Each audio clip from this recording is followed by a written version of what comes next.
Hello, this is Dr. Gay from First Look MRI, and this is a 44-year-old female with complaints of right hip pain. She's had no prior injury. We have some small field of view images here where we can see the femoral head is nice and round. Here's the femoral neck. Here's the greater trochanter, this protuberance out here, and there's a lesser trochanter in here. The bone that sits up here, this is called the ilium. The ilium has a cup type area here, and this is the cup for the ball and socket joint. So here's the femoral head, which is round, and it sits in this cup. The acetabulum, part of the ilium, and the joint just looks pristine, no abnormality. The labrum is a little black triangle that goes around the rim that looks normal.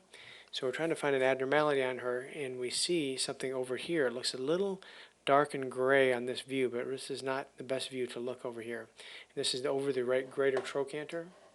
We can put up another view like this, where fluid is bright, and we can see that she does have some subtle brightness over the top of this.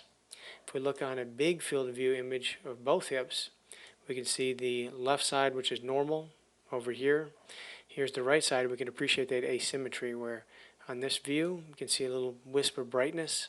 And over here, we don't see anything. So this is normal here, and this is the abnormal side. So if we look at this, we see fluid or bright signal over here, inflammation or minimal fluid over the right greater trochanter.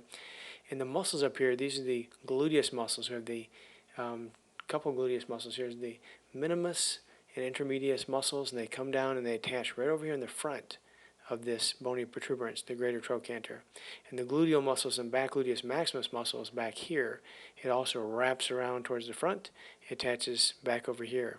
So this is edema or inflammation of the right trochanteric bursa. So the trochanteric bursa is a bursa that overhangs the greater trochanter here, right at the attachments of all these gluteus muscles. So this patient has mild inflammation of that bursa, and this is something we see pretty commonly, and there's nice conservative treatments to get that better.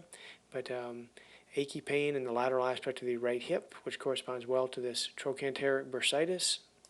And she had one other finding that may also be causing some symptoms. It was right over here. She had an ovarian cyst here in the right, this round area. So an ovarian cyst, but the reason I'm showing the case is because of this inflammation called right trochanteric bursitis. And again, it's associated with inflammation of the bursa that's at the gluteus attachments to that greater trochanter. That's it. Thank you very much.